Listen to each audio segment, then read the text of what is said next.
Salam dan bahagia untuk Bapak Ibu Guru hebat.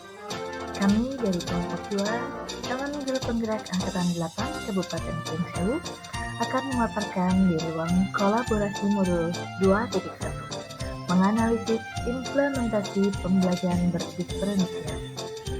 Perkenalkan, kami dari kelompok 2 ada Bapak Antonius Widiasporo, Bapak Sigit, Ibu Ayu Rahmatika, dan Ibu Esti Trianti. Untuk kasus di jenjang SMP, ada Bapak Dudidang, seorang guru SMP ingin mengajarkan murid-muridnya materi tentang iklan. Tujuan pembelajarannya adalah murid-murid dapat menangkap makna secara konseptual terkait fungsi sosial, struktur teks, dan unsur kebahasaan dari iklan tentang produk dan jasa. Pak Dudidang lalu membuat skenario pembelajaran. Adapun skenario-nya, poin pertama, diskusi seluruh kelas di awal pembelajaran. Pak Dudidang melakukan diskusi untuk memperkenalkan murid pada topik tentang iklan dengan menggunakan beberapa pertanyaan pemandu, seperti apa yang membedakan antara iklan dengan bentuk tulisan lain? Iklan apa yang benar-benar menarik untuk kalian? Apakah dibutuhkan biaya untuk membuat sebuah iklan? Dan jenis pekerjaan apa yang tersedia dalam periklan? Skenario poin 2, kerja individu atau pasangan atau kelompok kecil.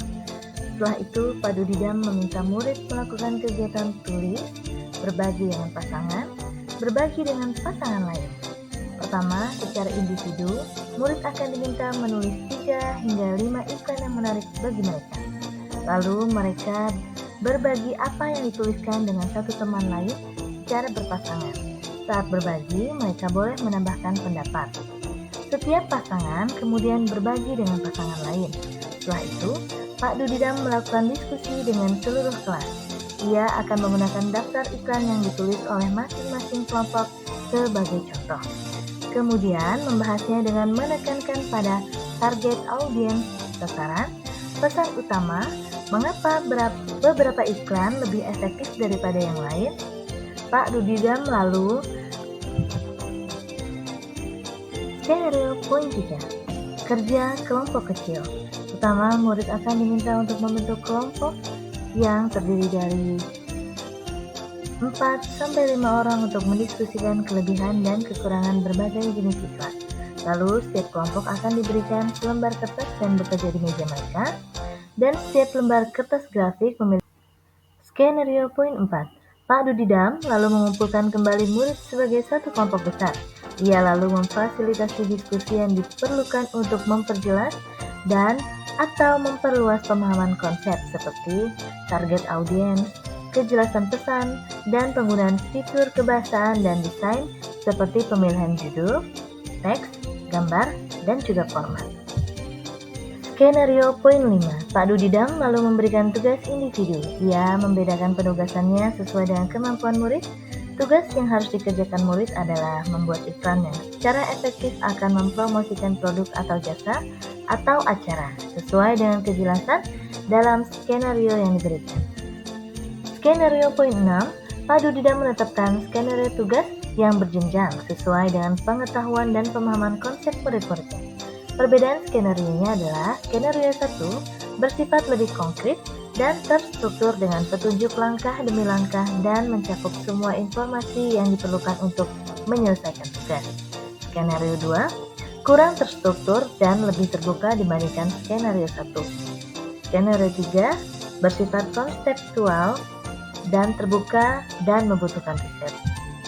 Skenario poin 7, Pak Dudidang mendorong murid untuk memilih lokasi di kelas yang mendukung cara mereka belajar dengan baik. Misalnya, sendirian di tempat yang tenang, dekat teman untuk memudahkan bertanya jika bingung, atau di area ruangan yang lebih ramai bersama murid-murid lain yang memungkinkan mereka untuk saling berbagi ide. Untuk pertanyaan 1, apakah kebutuhan belajar murid yang berusaha dipenuhi oleh guru tersebut? Jawabannya, kesiapan belajar murid, minat murid, dan juga profil murid.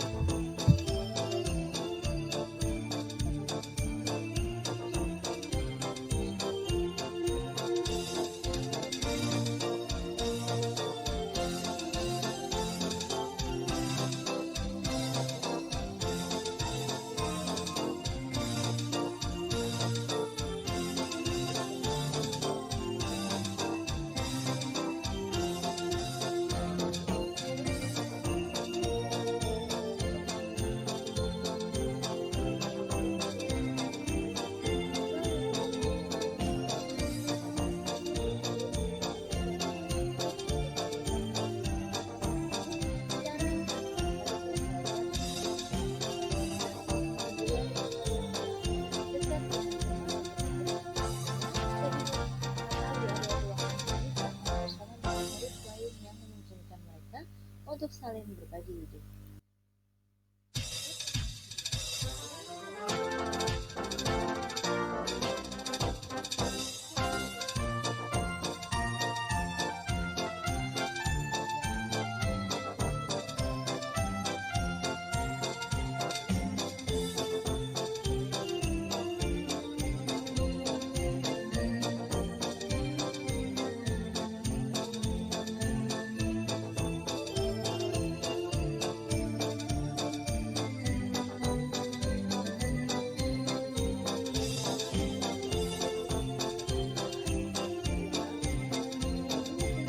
Belajar mereka dengan baik.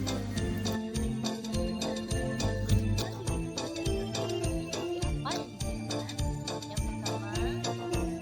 pertama, dia melakukan strategi difference dan difference. Ada kegiatan panjang, pertanyaan pemandu di awal pembelajaran, di mana Pak Dudi melakukan diskusi untuk memperkenalkan murid pada topik tentang iklan dengan menggunakan beberapa pertanyaan pemandu seperti apa yang membedakan antara iklan dengan bentuk tulisan lain, lalu membuat agenda individual. Pak Dudida meminta murid menulis 3-5 iklan yang menarik bagi mereka dan mengembangkan kegiatan bervariasi.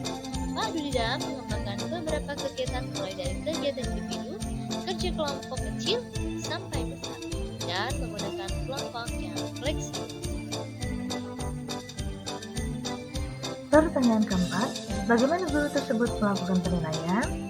Jawabannya, penilaian dilakukan selama proses belajar itu berlangsung, seperti assessment of phone learning, dengan cara memberi pertanyaan pemantik di awal pembelajaran dan mengamati kegiatan diskusi selama proses pembelajaran.